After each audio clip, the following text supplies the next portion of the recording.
नमस्कार दोस्तों, स्वागत है आप सभी का ओमकार इंस्पायर इंडिया में। तो आज का टॉपिक है हिंदी व्याकरण। इसमें टोटल 50 क्वेश्चन होंगे और सभी इम्पॉर्टेंट सिलेक्टेड जो प्रीवियस ईयर में आए हुए क्वेश्चन रहेंगे। तो चलिए स्टार्ट करते हैं। यदि चैनल पे नए हैं तो आप सब्सक्राइब कर लीजिए ताकि ऐसे तमाम कंटेंट और नोटिफिकेशन आपको सबसे पहले मिल सके। तो पहला क्वेश्चन लेते हैं फ्रेंड्स। सभी क्वेश्चन इसमें MCQ रहेंगे। पहला क्वेश्चन लेते हैं। पहला क्वेश्चन है फ्रेंड, जिन शब्दों की उत्पत्ति का पता नहीं चलता उसे क्या कहते हैं। ठीक है, जिन शब्दों की उत्पत्ति का पता नहीं चलता उसे क्या कहते हैं। ऑप्शन में दिया हुआ है तत्सम, तद्भव, देशज या संकर। तो ये देशज होता है, जिस शब्दों की उत्पत्ति का पता नहीं चलता है उसे देशज कहा जाता है। ऑप्शन नंबर सी होगा इसका राइट आंसर। फ्रेंड, ये कई बार क्वेश्चन में पूछा गया है। ठीक है, अगला क्वेश्चन लेते हैं। बुढ़ापा भी एक प्रकार की अभिशाप है, इस वाक्य में बुढ़ापा शब्द की संज्ञा क्या है। ठीक है, बुढ़ापा भी एक प्रकार का अभिशाप है, इस वाक्य में बुढ़ापा शब्द की संज्ञा क्या है। ठीक है, तो ये है भाववाचक संज्ञा। ठीक है, बुढ़ापा जो है यह भाववाचक संज्ञा है। ऑप्शन नंबर सी होगा इसका राइट आंसर। अगला है फ्रेंड, स्त्रीत्व शब्द में कौन सी संज्ञा है। स्त्रीत्व शब्द में कौन सी संज्ञा है। ठीक है, जातिवाचक, व्यक्तिवाचक, भाववाचक या द्रव्यवाचक। तो स्त्रीत्व में जो संज्ञा है वो है भाववाचक संज्ञा। ऑप्शन नंबर सी होगा इसका राइट आंसर। अगला है फ्रेंड, अगला क्वेश्चन है, नदी शब्द में कौन सी संज्ञा है। नदी शब्द में कौन सी संज्ञा है। तो नदी एक जातिवाचक संज्ञा होती है। ऑप्शन नंबर बी होगा इसका राइट आंसर। ठीक है, नेक्स्ट क्वेश्चन लेंगे फ्रेंड। हिंदी में सर्वनाम की कुल संख्या कितनी होती है। हिंदी में सर्वनाम की कुल संख्या कितनी होती है। 9, 10, 11, 12, इसमें 9, 10, 11, 12 में इसमें सर्वनाम की कुल संख्या कितनी होती है। तो ये टोटल 11 होती है। ऑप्शन नंबर सी होगा इसका राइट आंसर। अगला है फ्रेंड, अगला क्वेश्चन है, यह कुत्ता मेरा है, इस वाक्य में यह किस प्रकार का विशेषण है। यह कुत्ता मेरा है, इस वाक्य में किस प्रकार की विशेषण है। ठीक है, तो ये है सर्वनामिक विशेषण। ठीक है, ऑप्शन नंबर सी होगा इसका राइट आंसर। अगला है फ्रेंड, मुझे किस प्रकार का सर्वनाम है। मुझे किस प्रकार का सर्वनाम है। ठीक है, मुझे किस प्रकार का सर्वनाम है। जो मुझे है इसमें किस प्रकार का सर्वनाम होता है। तो उत्तम पुरुष का सर्वनाम होता है। ऑप्शन नंबर ए होगा इसका राइट आंसर। अगला है फ्रेंड, कोई आ रहा है, कोई आ रहा है, इस वाक्य में कोई किस प्रकार का सर्वनाम है। कोई आ रहा है, इस वाक्य में कोई किस प्रकार का सर्वनाम है। निश्चयवाचक, अनिश्चयवाचक या संबंधवाचक या निजवाचक। यानी कोई आ रहा है, इसका कोई निश्चय नहीं है, इसलिए अनिश्चयवाचक होगा। ऑप्शन नंबर बी होगा इसका राइट आंसर। अगला क्वेश्चन है फ्रेंड, क्वेश्चन नंबर 9, घड़ों पानी पड़ना, घड़ों पानी पड़ना मुहावरे का सही अर्थ क्या है।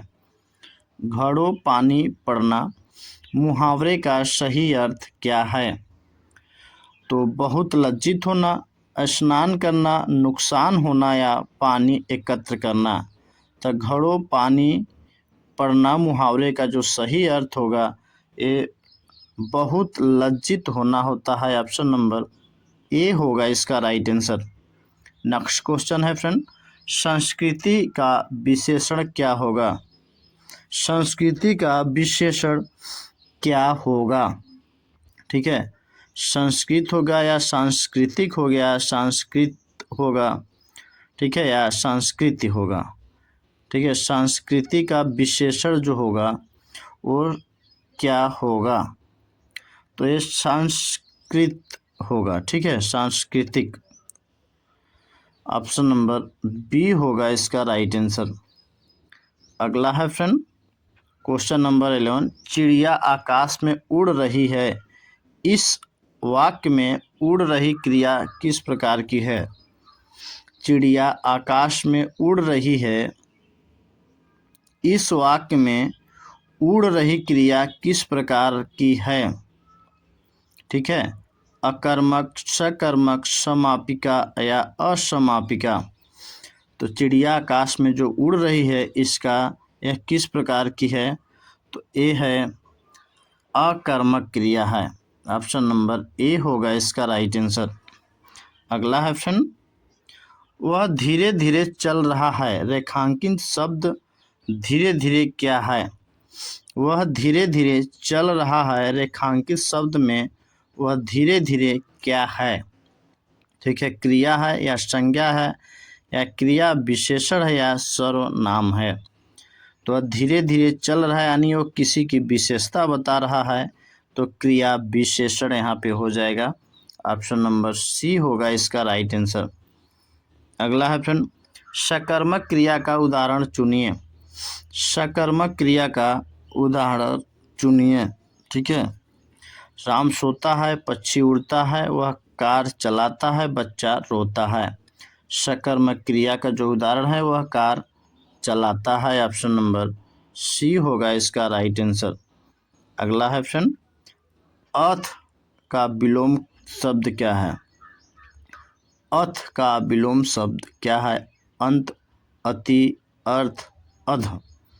तो अथ का जो विलोम शब्द होता है अति होता है। ऑप्शन नंबर बी होगा इसका राइट आंसर।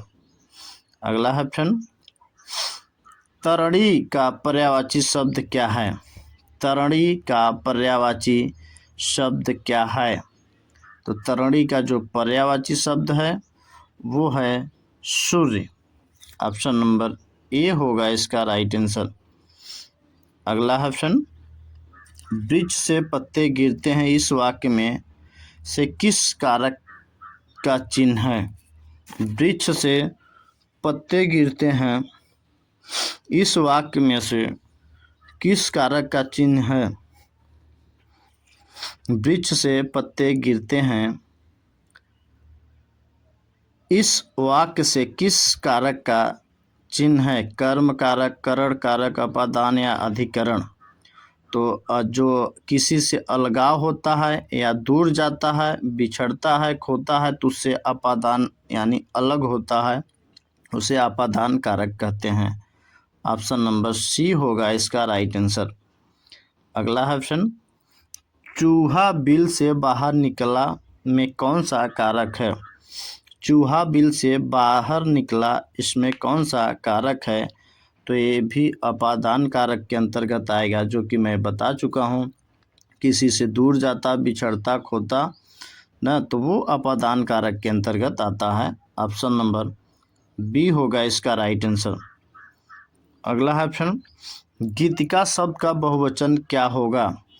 गीतिका शब्द का बहुवचन क्या होगा, ठीक है, गीतिकाएं होगा, गीतिकाओं होगा, गीतिका होगा, गीतिकाएं होगा, तो गीतिकाएं होगा। ऑप्शन नंबर डी होगा इसका राइट आंसर। अगला क्वेश्चन है फ्रेंड क्वेश्चन नंबर 19, निम्नलिखित में से कौन सा शब्द हमेशा बहुवचन में प्रयोग होता है। इनमें से कौन सा शब्द है जो हमेशा बहुवचन में प्रयोग करते हैं, तो लड़का, पुस्तक, भक्ति या प्राण। तो प्राण ही एक ऐसा शब्द है जिसे हम हमेशा बहुवचन में प्रयोग करते हैं। ऑप्शन नंबर ए होगा इसका राइट आंसर। अगला क्वेश्चन है फ्रेंड, कवि का स्त्रीलिंग रूप क्या होगा। कवि का स्त्रीलिंग रूप क्या होगा, कवयित्री, कवयित्री, कवियित्री, कवियिन, ठीक है। तो कवि का जो स्त्रीलिंग होगा वो कवयित्री होगा। ऑप्शन नंबर बी होगा इसका राइट आंसर। नेक्स्ट क्वेश्चन है फ्रेंड, दाता शब्द का स्त्रीलिंग रूप क्या है? दाता शब्द का स्त्रीलिंग रूप क्या होता है? ठीक है, दाता शब्द का स्त्रीलिंग रूप क्या होता है? तो दात्री होता है। ऑप्शन नंबर सी होगा इसका राइट आंसर। नेक्स्ट क्वेश्चन है फ्रेंड, तरनी तनुजा तट तमाल तरुवर बहुत छाए में कौन सा अलंकार है? तरनी तनुजा तट तमाल तरुवर बहु छाए, इनमें से कौन सा अलंकार है? फ्रेंड, ये कई बार क्वेश्चन पूछा जा चुका है एग्जाम में। तो इसमें अनुप्रास अलंकार होता है। ऑप्शन नंबर ए होगा इसका राइट आंसर। अगला है फ्रेंड, कनक कनक ते सौगुनी माँ कदता अधिकाय, इनमें से कौन सा अलंकार है? कनक कनक ते सौगुनी माँ कदता अधिकाय, इनमें से कौन सा अलंकार है? ठीक है, तो कनक कनक ते सौगुनी माँ कदता अधिकाय, इनमें से कौन सा अलंकार है? ठीक है, तो इसमें यमक अलंकार है फ्रेंड। ऑप्शन नंबर बी होगा इसका राइट आंसर। अगला है फ्रेंड, काव्य के आस्वादन से जो आनंद प्राप्त होता है उसे क्या कहते हैं? काव्य के आस्वादन से जो आनंद प्राप्त होता है उसे क्या कहते हैं? ठीक है, तो उसे कहते हैं रस। ऑप्शन नंबर सी होगा इसका राइट आंसर। अगला है फ्रेंड, रौद्र रस का अस्थाई भाव क्या है? रौद्र रस का अस्थाई भाव क्या होता है? तो क्रोध होता है। ऑप्शन नंबर ए होगा इसका राइट आंसर। अगला है फ्रेंड, विभक्स रस का अस्थाई भाव क्या है? विभक्स रस का अस्थाई भाव क्या है? तो ये जुगुस्सा या घृणा है। ऑप्शन नंबर सी होगा इसका राइट आंसर। अगला है फ्रेंड, शांत रस का अस्थाई भाव क्या है? शांत रस का अस्थाई भाव क्या है? तो फ्रेंड ये है निर्वेद। ऑप्शन नंबर डी होगा इसका राइट आंसर। अगला है फ्रेंड, विस्मय किस रस का अस्थाई भाव है? विस्मय किस रस का अस्थाई भाव है? विस्मय किस रस का अस्थाई भाव है? तो ये अद्भुत का है। ऑप्शन नंबर सी होगा इसका राइट आंसर। अगला है फ्रेंड, छंद मुख्य रूप से कितने प्रकार के होते हैं? छंद मुख्य रूप से कितने प्रकार के होते हैं? तो जो छंद होते हैं फ्रेंड, ये मुख्य रूप से 3 प्रकार के होते हैं। ऑप्शन नंबर बी होगा इसका राइट आंसर। अगला है, दोहा के प्रथम और तृतीय चरण में कितनी मात्राएं होती हैं? दोहा के प्रथम और तृतीय चरण में कितनी मात्राएं होती हैं? तो इसमें 13 मात्राएं होती हैं। ऑप्शन नंबर बी होगा इसका राइट आंसर। अगला क्वेश्चन है फ्रेंड, चौपाई के प्रत्येक चरण में कितनी मात्राएं होती हैं? चौपाई के प्रत्येक चरण में कितनी मात्राएं होती हैं? ठीक है, तो ये 16 मात्राएं होती हैं। ऑप्शन नंबर सी होगा इसका राइट आंसर। अगला है फ्रेंड, दोहा का उल्टा कौन सा छंद होता है? दोहा का उल्टा कौन सा छंद होता है? तो ए होता है सोरठा। ऑप्शन नंबर ए होगा इसका राइट आंसर। अगला है फ्रेंड, निम्नलिखित में से शुद्ध वर्तनी का चयन कीजिए। इनमें से कौन सा शुद्ध है वर्तनी का चयन करना है? ठीक है, तो उज्ज्वल इसमें से कौन सा सही है? ठीक है, तो उज्ज्वल इस प्रकार से लिखा जाएगा। ऑप्शन नंबर बी होगा इसका राइट आंसर। अगला है फ्रेंड, शुद्ध वाक्य का चयन कीजिए। शुद्ध वाक्य का चयन कीजिए। माता पिता की शुश्रूषा करनी चाहिए, तूफान आने का संदेह है, अनेक निरपराध दंड के भागी हुए, इसके मात्र 2 कारण हो सकते हैं। इसमें से एक शुद्ध कौन सा है? तो अनेक निरपराध दंड के भागी हुए। ऑप्शन नंबर सी होगा इसका राइट आंसर। अगला है फ्रेंड, शिल्पगत आधार पर दोहे से उल्टा छंद है। शिल्पगत आधार पर दोहे से उल्टा छंद है। ठीक है, तो ये सोरठा है, ऑप्शन नंबर सी होगा। जो दोहा का उल्टा होता है छंद उसको सोरठा कहते हैं, ऑप्शन नंबर सी होगा इसका राइट आंसर। अगला ऑप्शन, हनुमान की पूंछ में लगन न पाई आग, लंका सिगरी जर गई, निशाचर भाग में अलंकार कौन सा है। हनुमान की पूंछ में लगन न पाई आग, लंका सिगरी जर गई, निशाचर भाग में कौन सा अलंकार होता है।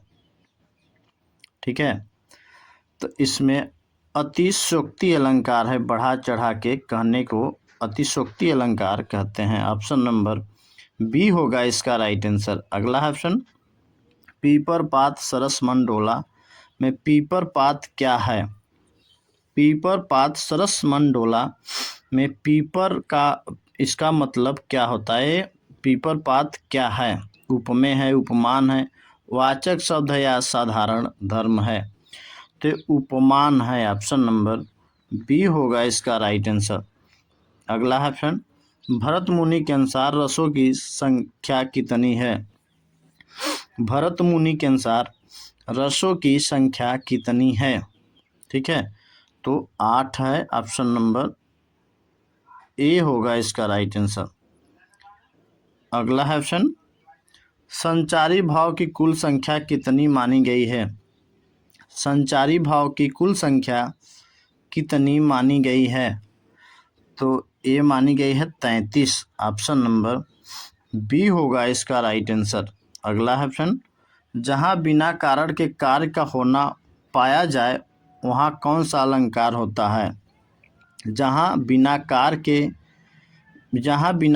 के कार्य का होना पाया जाता है वहाँ कौन सा अलंकार होता है। तो ऑप्शन में दिया है विरोधाभास, विभावना, विशेषोक्ति या भ्रांतिमान। तो जहाँ बिना कारण के कार्य का होना पाया जाता है उसे विभावना अलंकार कहते हैं। ऑप्शन नंबर बी होगा इसका राइट आंसर। अगला ऑप्शन, जो सब कुछ जानता हो के लिए एक शब्द। जो सब कुछ जानता है उसको हम क्या कह सकते हैं। अज्ञ, बहुज्ञ, सर्वज्ञ या अल्पज्ञ। तो जो सब कुछ जानता है वो सर्वज्ञ है, ऑप्शन नंबर बी होगा इसका राइट आंसर। अगला है क्वेश्चन, जिसकी गर्दन सुंदर हो उसके लिए एक शब्द। जिसकी गर्दन सुंदर हो उसके लिए एक शब्द है सुदर्शन, सुगल, सुग्रीव या सुगर्द। तो सुग्रीव हो जाएगा। जिसकी गर्दन सुंदर हो उसके लिए एक शब्द में सुग्रीव होगा, ऑप्शन नंबर सी होगा इसका राइट आंसर। अगला ऑप्शन, पुरुष एवं स्त्री का जोड़ा क्या कहलाता है। पुरुष और स्त्री का जोड़ा पति पत्नी कहलाता है, युग्म या युगल या दंपति। तो पति पत्नी का जो जोड़ा है उसे दंपति कहा जाता है, ऑप्शन नंबर डी होगा इसका राइट आंसर। अगला है फ्रेंड, कार्य को नए ढंग से करने की पद्धति को क्या कहते हैं। कार्य को नए ढंग से करने की पद्धति को क्या कहते हैं। पारंपरिक कहते हैं, नवाचार कहते हैं, नवीनीकरण या आधुनिकीकरण। तो ये कहते हैं नवीनीकरण। कार्य को नए ढंग से करने की पद्धति या प्रक्रिया को नवीनीकरण कहते हैं, ऑप्शन नंबर सी होगा इसका राइट आंसर। अगला है फ्रेंड, आसमान पर चढ़ना मुहावरे का सही अर्थ। आसमान पर चढ़ना मुहावरे का सही अर्थ क्या है। आसमान पर चढ़ना मुहावरे का सही अर्थ क्या है। अत्यधिक प्रशंसा करना या कठिन कार्य के लिए प्रेरित करना या बहुत शोर करना या अत्यधिक अभिमान करना। तो आसमान पर चढ़ना मुहावरे का जो सही अर्थ है वो है अत्यधिक प्रशंसा करना, ऑप्शन नंबर ए होगा इसका राइट आंसर। अगला फ्रेंड, सागर में गागर भरना मुहावरे का अर्थ क्या है। सागर में गागर भरना मुहावरे का अर्थ क्या है। तो थोड़े शब्द में अधिक कहना सागर में गागर भरना जैसा होता है, ऑप्शन नंबर बी होगा गागर में सागर भरना। अगला क्वेश्चन लेंगे। क्वेश्चन है हिंदी भाषा किस लिपि से लिखी जाती है? हिंदी भाषा किस लिपि में लिखी जाती है?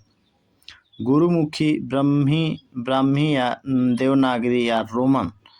तो हिंदी जो है किस लिपि में लिखी जाती है? तो ये देवनागरी लिपि में लिखी जाती है। ऑप्शन नंबर सी होगा इसका राइट आंसर। अगला है फ्रेंड, आधुनिक हिंदी साहित्य की मीरा किसे कहा जाता है? आधुनिक साहित्य की मीरा किसे कहा जाता है? आधुनिक साहित्य की मीरा किसे कहा जाता है? तो महादेवी वर्मा को कहा जाता है। ऑप्शन नंबर बी होगा इसका राइट आंसर। तितली किसकी रचना है? तितली किसकी रचना है? जयशंकर प्रसाद, आचार्य रामचंद्र शुक्ल, श्याम सुंदर दयाल या आचार्य महावीर प्रसाद द्विवेदी? तो जो तितली है वो जयशंकर प्रसाद की रचना है। ऑप्शन नंबर ए होगा इसका राइट आंसर। फ्रेंड अगला क्वेश्चन है कबीरदास की भाषा कौन सी थी? कबीरदास की भाषा कौन सी थी?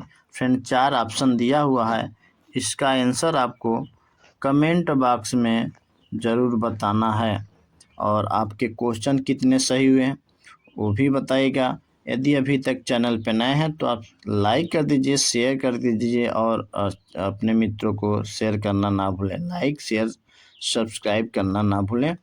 तो मिलते हैं अगले वीडियो में। जय हिंद, जय भारत।